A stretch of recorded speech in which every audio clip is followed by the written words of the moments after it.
Okay, we're cutting across live to the Congress press conference which is happening, addressed by Mallikarjun Kharge. पूर्व अध्यक्ष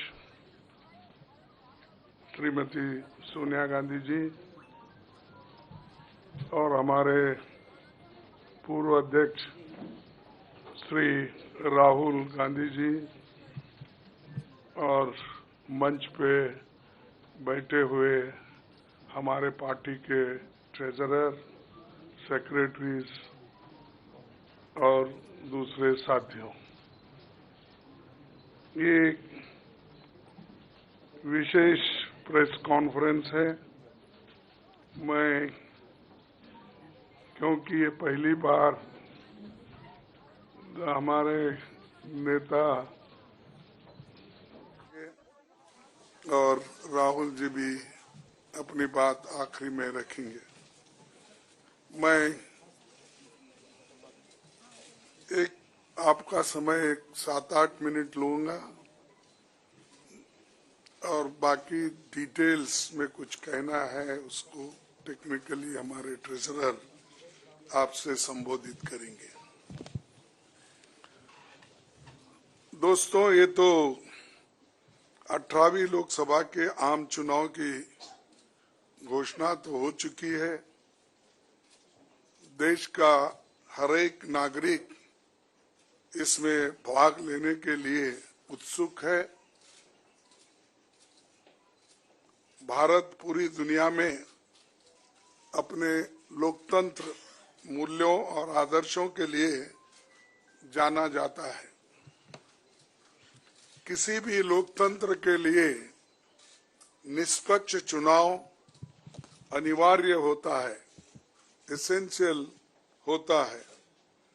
साथ ही ये भी अवश्य होता है कि सभी राजनीतिक दल के लिए लेवल प्लेइंग ग्राउंड यानी समान लेवल प्लेइंग फील्ड हो, सभी के पास समान रूप से संसाधन हो। ये नहीं कि जो सत्ता में है उनका रिसोर्सेस पर मोनोपोली हो, ये नहीं कि उनका मीडिया पर एक अधिकार हो, ये नहीं कि सत्ताधारी दल का संवैधानिक तथा न्यायिक संस्था जैसे आईटी, ईडी, इलेक्शन कमीशन, इन अपने दूसरे ऑटोनमस बॉडीज पर प्रत्यक्ष अथवा परोक्ष नियंत्रण हो। दुर्भाग्य से जो पिछले दिनों में सुप्रीम कोर्ट के हस्तक्षेप के बाद जो इलेक्टोरल बॉन्ड, चुनावी चंदा बॉन्ड के बारे में जो तथ्य निकलकर सामने आए वो बहुत ही चिंताजनक है, शर्मनाक भी है, क्योंकि इससे हमारे देश के छवि को ठेस पहुंची है। हमारे देश ने पिछले 70 सालों में निष्पक्ष चुनाव और स्वस्थ लोकतंत्र की छवि बनाई थी, उस पर प्रश्न चिन्ह आज उठ गया है।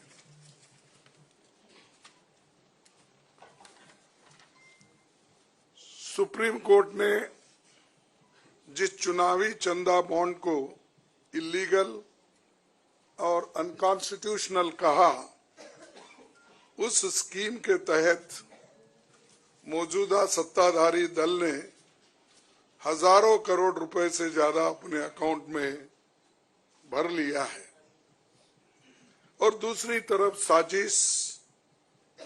साजिशन मुख्य विपक्षी दल का बैंक अकाउंट फ्रीज कर दिया गया है ताकि हम पैसों के अभाव में बराबरी से चुनाव ना लड़े और ना लड़ पाए। ये सत्ताधारी दल द्वारा एक खतरनाक खेल है। इसके दूरगामी प्रभाव होंगे क्योंकि अगर डेमोक्रेसी को इस देश में बचाना है तो लेवल प्लेइंग ग्राउंड होना चाहिए। ऐसा भी नहीं होना चंद देशों में चुनाव हो रहे हैं, 99% वोट एक ही आदमी ले रहा है। ऐसा आपको तो मालूम हो गया रिसेंटली किन किन देशों में ऐसा हुआ है। तो ये सत्ताधारी दल द्वारा एक खतरनाक खेल खेला गया है। इसके दूरगामी प्रभाव होंगे, पर यह स्पष्ट है कि इस तरीके से किसी राजनीतिक दल को असहाय बनाकर चुनाव लड़ने में बाधा उत्पन्न कर और फ्री एंड फेयर इलेक्शन कभी नहीं कहा जा सकता।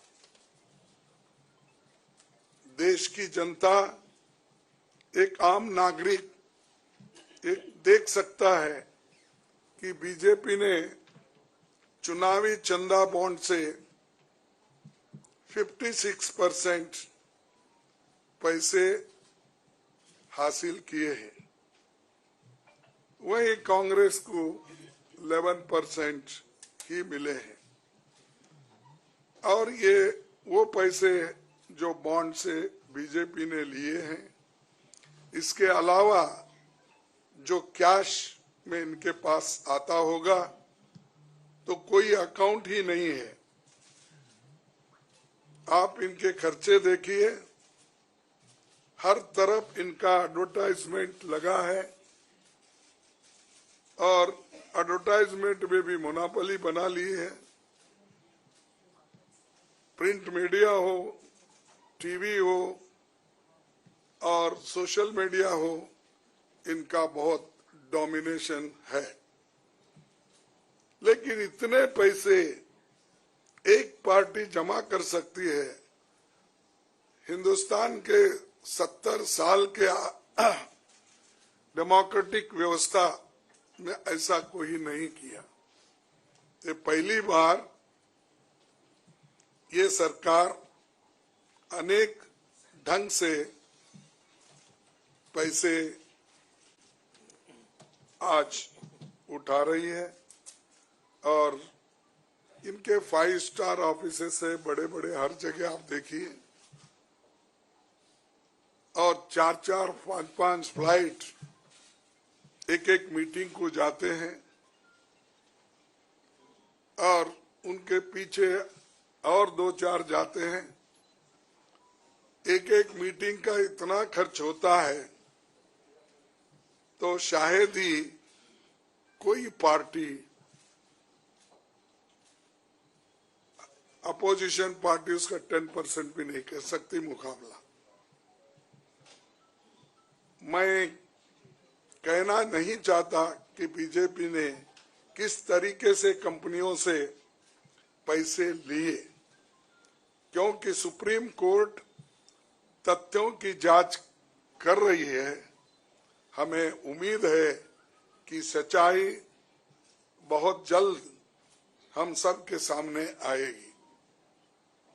और अंत में मैं देश के संवैधानिक संस्थाओं से अपील करता हूं कि अगर वो फ्री एंड फेयर इलेक्शन चाहते हैं तो हमारी पार्टी को बगैर किसी रोक टोक से बैंक अकाउंट्स का इस्तेमाल करने दे, और जो इनकम टैक्स का क्लेम है वो अंततः कोर्ट के निर्णय के अनुसार सेटल हो जाएगा। राजनीतिक दल टैक्स नहीं देते, बीजेपी कभी इनकम टैक्स नहीं दी, लेकिन ये लागू सिर्फ कांग्रेस पे हो रहा है। कोई पॉलिटिकल पार्टी इनकम टैक्स के दायरे में नहीं आते। सच है ना? सेटल हो जाए। राजनीतिक दल नहीं आते। बीजेपी ने कभी नहीं दिया अकाउंट।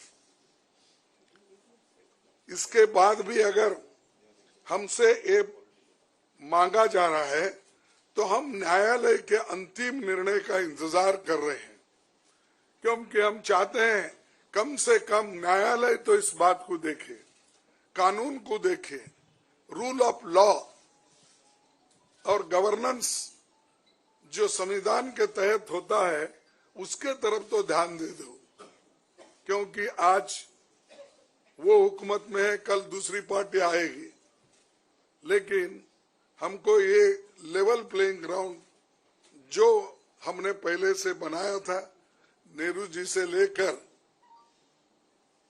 हम 89 और बाकी के लोग भी, जब इवन वाजपेयी थे उस वक्त भी ऐसा नहीं था। लेकिन यहाँ ये 18वीं लोकसभा का चुनाव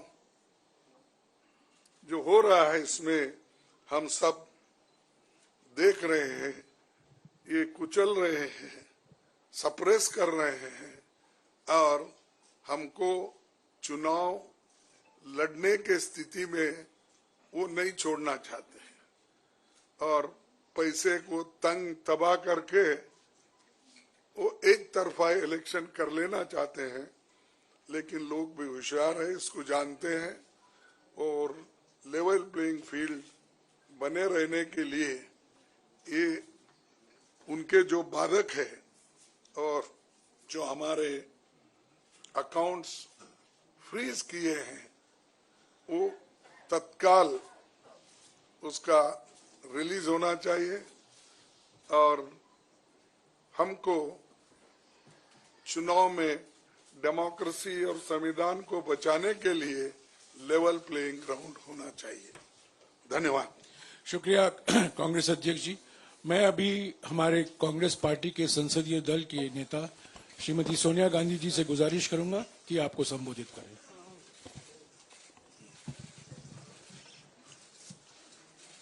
Thank you, Kagisi. Well, the issue we are taking up today is extremely serious, as Congress President has just mentioned. This issue affects not just the Indian National Congress, it impacts our democracy itself most fundamentally. A systematic effort is underway by the Prime Minister to cripple the Indian National Congress financially. Funds collected from the public are being frozen and money from our accounts is being taken away forcibly. However, even under these most challenging circumstances, we are doing our very best to maintain the effectiveness of our election campaign. On the one hand, there is the electoral bond issue mentioned by Congress President Kharge, which has been declared unconstitutional by the Supreme Court. The electoral bonds have benefited, as everyone knows, the BJP hugely, massively. On the other hand, the finances of the principal opposition party, the Indian National Congress, are under a determined assault. This, we all believe, is unprecedented and undemocratic. Thank you. शुक्रिया सोनिया जी। मैं अभी हमारी AICC के कोषाध्यक्ष अजय माकिन जी से गुजारिश करूंगा कि आपको थोड़ा विस्तार से जानकारी दें।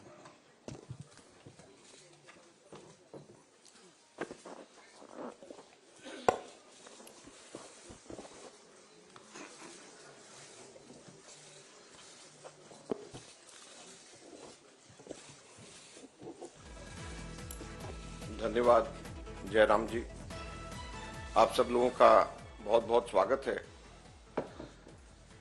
अभी हमारे कांग्रेस अध्यक्ष और पूर्व अध्यक्षा ने आप लोगों को बताया कि लोकतंत्र के ऊपर किस प्रकार का खतरा मंडरा रहा है। किस प्रकार से कांग्रेस पार्टी के बैंक खातों के ऊपर हमला हुआ और ये कोशिश करी जा रही है कि फाइनेंशियली कांग्रेस पार्टी को पंगु बना दिया जाए। ये केवल कांग्रेस पार्टी के खातों पे नरेंद्र मोदी सरकार का हमला नहीं है, बल्कि भारत के लोकतंत्र पे हमला है।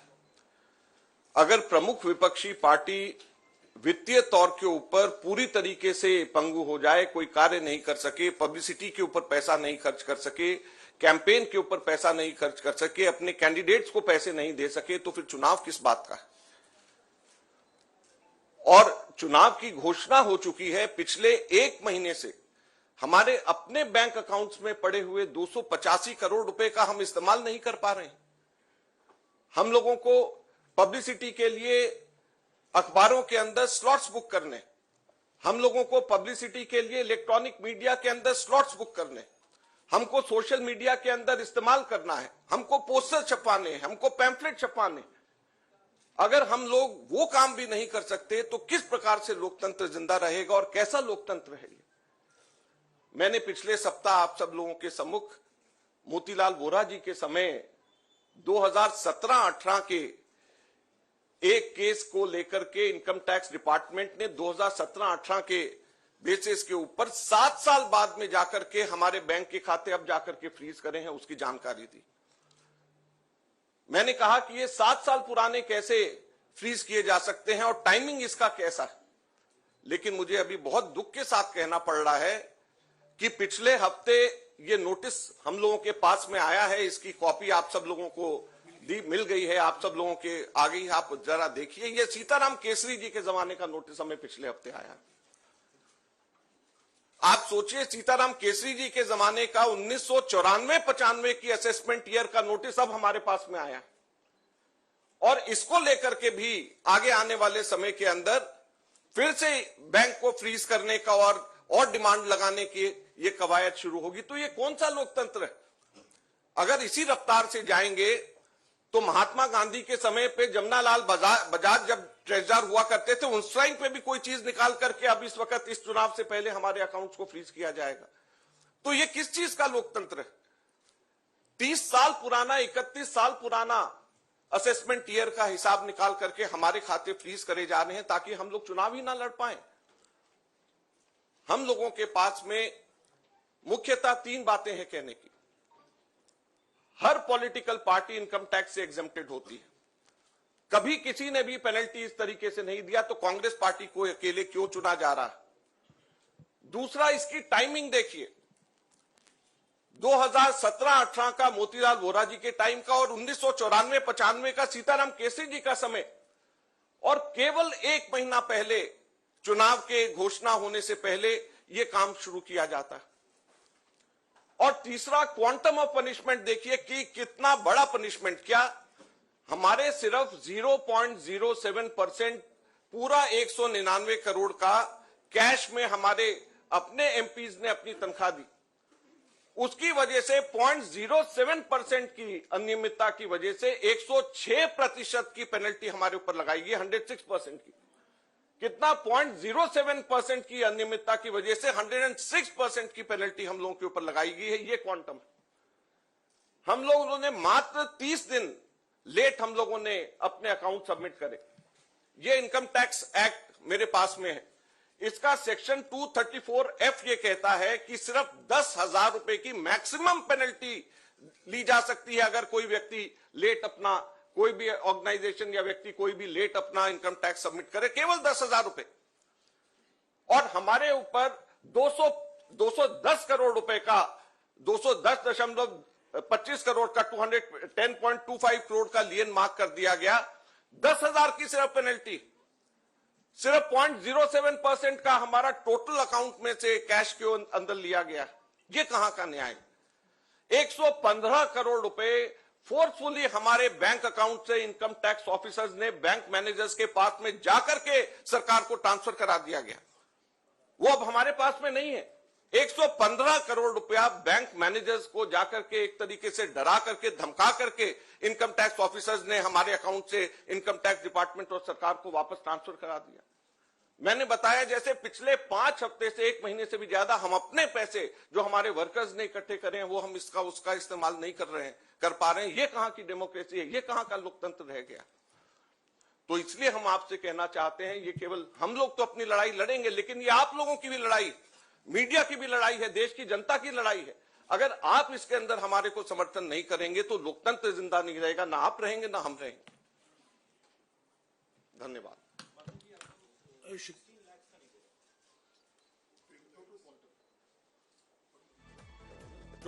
हमारा टोटल जो है 14,40,000 बनता है, जो 0.07% है। तो सिर्फ 14,40,000 जो हमारा 0.07% है, उसकी वजह से हमारे को ऊपर 210 करोड़ रुपए से भी अधिक का हमारे ऊपर लियन मार्क करके हमारी पेनल्टी लगाई गई है। तो आप सोचिए 14,40,000 के बदले 210 करोड़ रुपए की पेनल्टी हमारे ऊपर लगाई गई है। ये कहां का लोकतंत्र है? शुक्रिया अजय माकन जी। आखिर में मैं राहुल गांधी जी से गुजारिश करूंगा कि वो आपको संबोधित करें।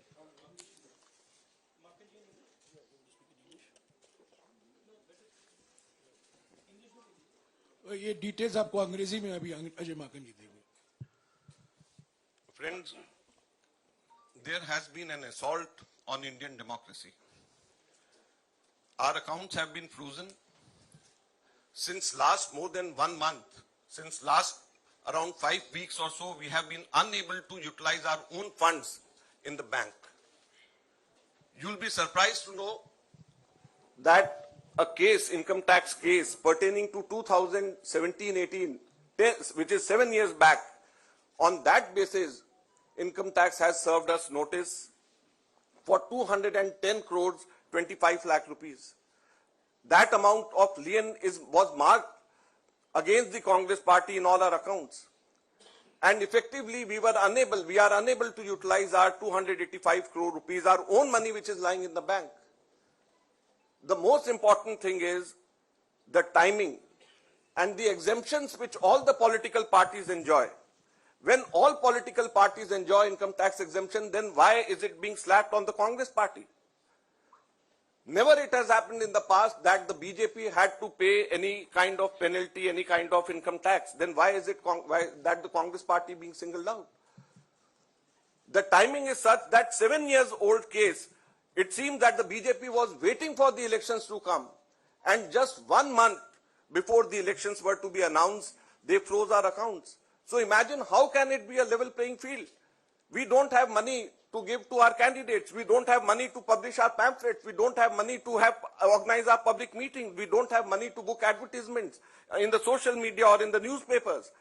So how are we going to fight the elections, or how is democracy still alive in the country where the principal opposition party is unable to spend even a single penny in the elections? And it is not only this, the government has not stopped only on this 2017-18 notice. We have been slapped with another notice last week, and it pertains to 1994-95 during Sitaram Kesri when he was the treasurer.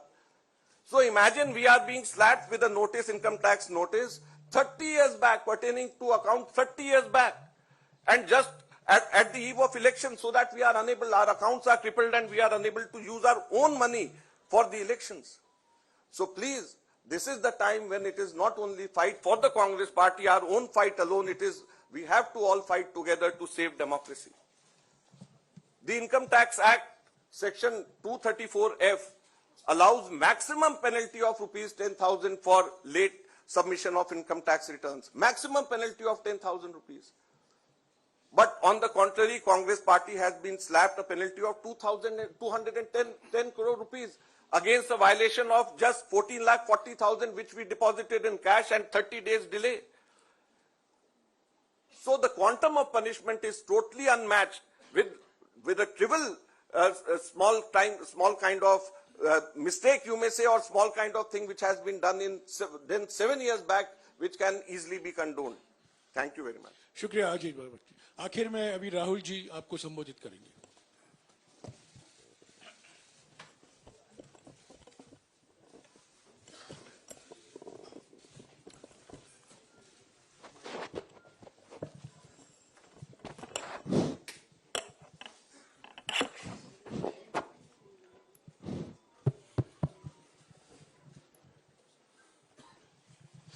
Thank you for coming here this morning. If any of you imagine, anybody in the country imagines what happens when your bank account, your ATM card, your entire financial identity is erased, right?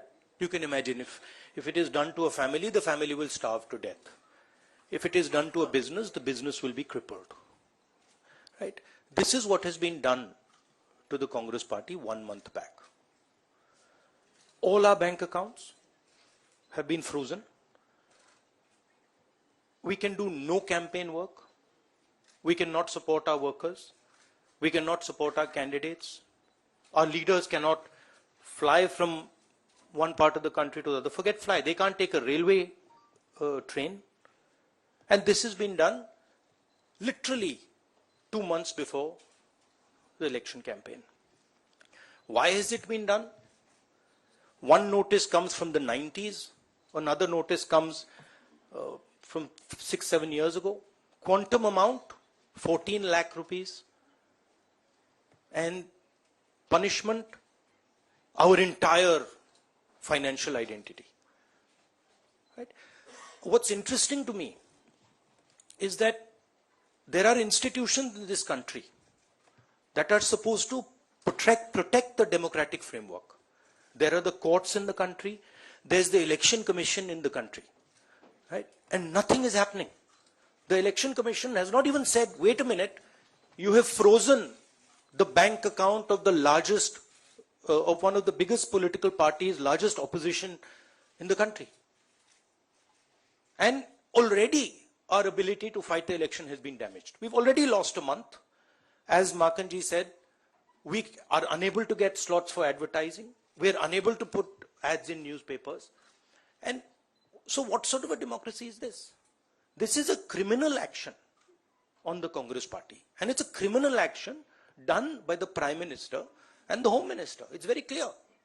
This type of activity does not happen without them in today's India. And so the idea that India is a democracy, this is a lie.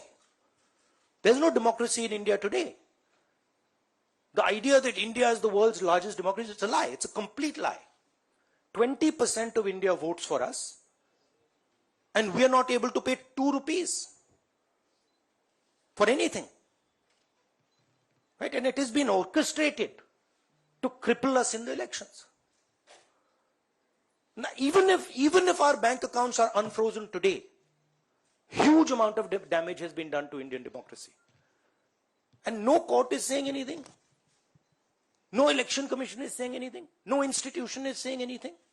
Media is not saying anything. It's ridiculous. And it's your duty, and I'm not just speaking to the media, it is the duty of all the institutions of this country, it's the duty of the people of this country. You're being robbed of your most important asset. You're being robbed of your constitution, you're being robbed of your democratic structure, you're being robbed of the entire architecture, and everybody's just quiet. I can say it in Hindi. 1 महीने पहले Congress party के सारे bank account freeze कर दिए गए. आप सोचिए, आप किसी परिवार के बैंक अकाउंट फ्रीज करिए, किसी व्यक्ति के बैंक अकाउंट फ्रीज करिए, किसी बिजनेस के बैंक अकाउंट फ्रीज करिए, किसी भी संस्था के बैंक अकाउंट फ्रीज करिए, होता क्या है? एकदम खत्म हो जाता है. अगर आपने किसी परिवार का बैंक अकाउंट फ्रीज कर दिया, भूखे मर जाते हैं. वो कांग्रेस पार्टी के साथ किया जा रहा है. 1 महीने पहले ये हुआ, और किसी संस्था ने, हिंदुस्तान की संस्था ने, किसी कोर्ट ने, किसी इलेक्शन कमीशन ने चूं तक नहीं कहा. सब ड्रामा देख रहे हैं. 20% हिंदुस्तान के लोग कांग्रेस पार्टी को वोट देते हैं. हम 20% लोगों को रिप्रेजेंट करते हैं. और आज हम रेलवे टिकट नहीं खरीद सकते. आज हम अपने नेता को एक शहर से दूसरे शहर नहीं भेज सकते. हम एडवर्टाइजमेंट नहीं लगा सकते. और क्यों? 14 लाख रुपए 7 साल पहले 14 लाख रुपए का इशू है और 200 करोड़ रुपए का फाइन. और सारे के सारे बैंक अकाउंट फ्रीज कर दिए। जब इनकम टैक्स, ये दिखाना मुझे जरा, सॉरी क्या 200 करोड़, जब इनकम टैक्स, साफ इनकम टैक्स की जो एक्ट है साफ कहता है कि ज्यादा से ज्यादा 10,000 रुपए का फाइन लगेगा। तो ये है हिंदुस्तान का लोकतंत्र। ये क्रिमिनल एक्शन है कांग्रेस पार्टी के खिलाफ और हिंदुस्तान के लोकतंत्र के खिलाफ, और ये क्रिमिनल एक्शन हिंदुस्तान के प्रधानमंत्री कर रहे हैं। मेरी विनती है कि जो हिंदुस्तान के इंस्टीट्यूशंस हैं, जो वो अपने आप को हिंदुस्तान के इंस्टीट्यूशंस मानते हैं, डेमोक्रेसी को प्रोटेक्ट करते हैं, लोकतंत्र को प्रोटेक्ट करते हैं, हिंदुस्तान के कोर्ट्स हो, हिंदुस्तान का इलेक्शन कमीशन हो, वो इसके बारे में कुछ करें। और ये कहना कि हिंदुस्तान दुनिया की सबसे बड़ी डेमोक्रेसी, झूठ है। यहां कोई डेमोक्रेसी नहीं है। बिगेस्ट ऑपोजिशन पार्टी का आपने बैंक अकाउंट बंद कर दिया और 1 महीने कोई कुछ नहीं बोल रहा है। केसरी जी के टाइम से नोटिस आया है। तो अजीब सी सिचुएशन है, सब लोग देख रहे हैं और हर संस्था मतलब का रोल है इसमें। कोर्ट्स का रोल है, इलेक्शन कमीशन का रोल है। धन्यवाद। शुक्रिया राहुल जी। साथियों, कांग्रेस अध्यक्ष जी, सोनिया जी, राहुल जी ने और दूसरी जरूरी बैठक से निकलकर यहां आए हैं आपको संबोधित करने के लिए। उनको उस बैठक में वापस लौट जाना है। आपके सवाल हमारे कोषाध्यक्ष विस्तार से जवाब देंगे। मैं कांग्रेस अध्यक्ष सोनिया जी और राहुल जी को शुक्रिया अदा करता हूं। शुक्रिया।